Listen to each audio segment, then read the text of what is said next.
ఎప్పుడైతే గ్లిమ్స్ బయటకు వదిలారో దానికి సంబంధించి 25 సెట్లు 30 సెట్లు సో ఆల్మోస్ట్ ఒక 24 సెట్స్ వేసాము. మిగతా ఒక 60-70 సెటప్లు ఉంటాయి. సో ఇప్పటికప్పుడు ప్రతిదీ ఛాలెంజ్ కానీ 30-40 మినిట్స్ కొండ కిందకి నడుచుకుంటా వెళ్ళాలి. బట్ దీంట్లో ఓన్లీ క్రికెటే ఉంటుందా అంటే కాదు, కుస్తీ ఉందన్నది.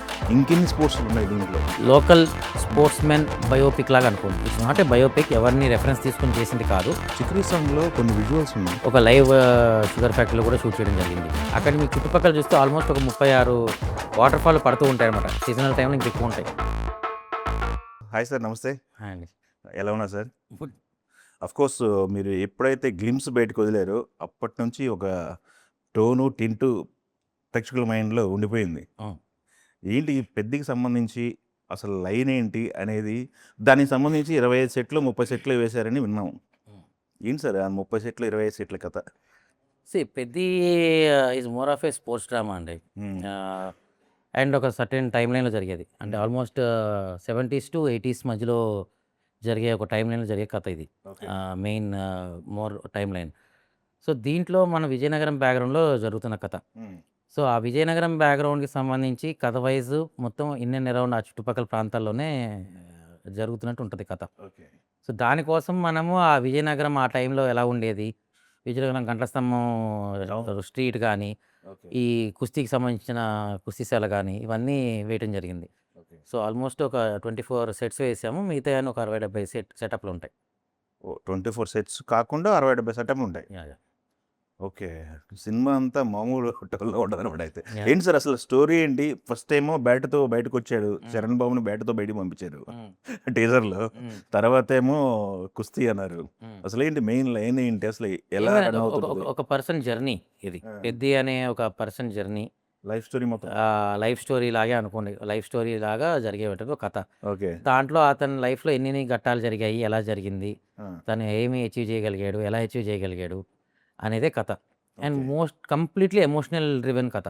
ఇది ఏమి రెగ్యులర్ కమర్షియల్ సినిమా లాగా ఫైట్లు డ్యాన్సులు ఉండేది కాదు. సో ఏదున్నా కథలో సంబంధించి ఉండే ఫ్లోలో వెళ్తుంటుంది, కానీ ఏది out of the box commercial దానికి వెళ్ళినట్టు ఉండదు.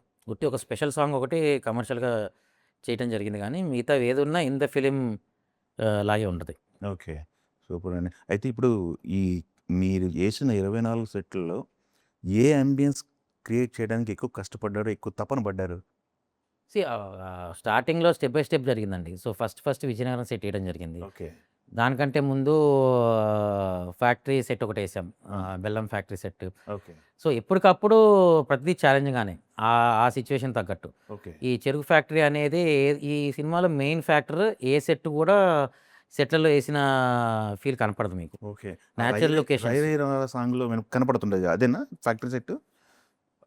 పిల్లలు కనుక అంతా అది ఒక వేరే ఫ్యాక్టరీ. అది కాకుండా మీకు టీజర్లో కనిపిస్తుంది ఆ ఫ్యాక్టరీ ఓకే ఏదైతే ఉందో. సో 2 ఫ్యాక్టరీలు వేయడం జరిగింది. సాంగ్ కోసం ఒక ఫ్యాక్టరీ, దీనికోసం ఫ్యాక్టరీ.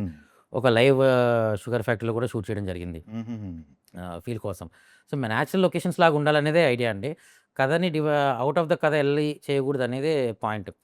సో చిక్రీ సాంగ్ కానీ ఏదైనా కానీ మీకు ఆ చుట్టుపక్కల జరిగే ప్రాంతాల్లో ఉండే కనెక్షన్ ఫీల్ వచ్చేలాగే డిజైన్ చేయడం జరిగింది. ఓకే, ఆ చిక్రీ సాంగ్లో కొన్ని విజువల్స్ ఉన్నాయి. ఇక్కడ మౌంటైన్ పైనకి వెళ్ళిపోయి ఒక కొండ పైన చేశారు.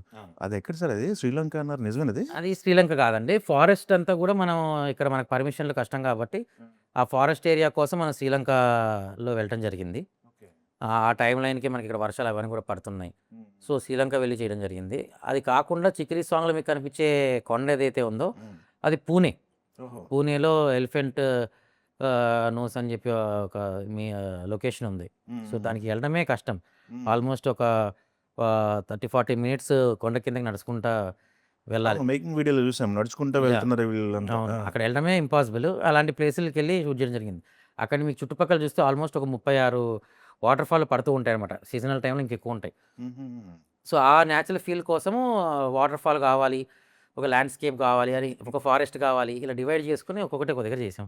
ఓకే, ఈ సినిమాకి నాకు తెలిసి కోర్స్ ఇప్పుడు నాకు ఒక డౌట్, ఆర్ట్ డైరెక్టరా లేకపోతే ప్రొడక్షన్ డిజైనర్ అన్నా ఆర్ట్ డైరెక్టర్ అన్నా ఏంటి సార్ వీటి రెండింటికి డిఫరెన్స్ ఏంటి అసలు?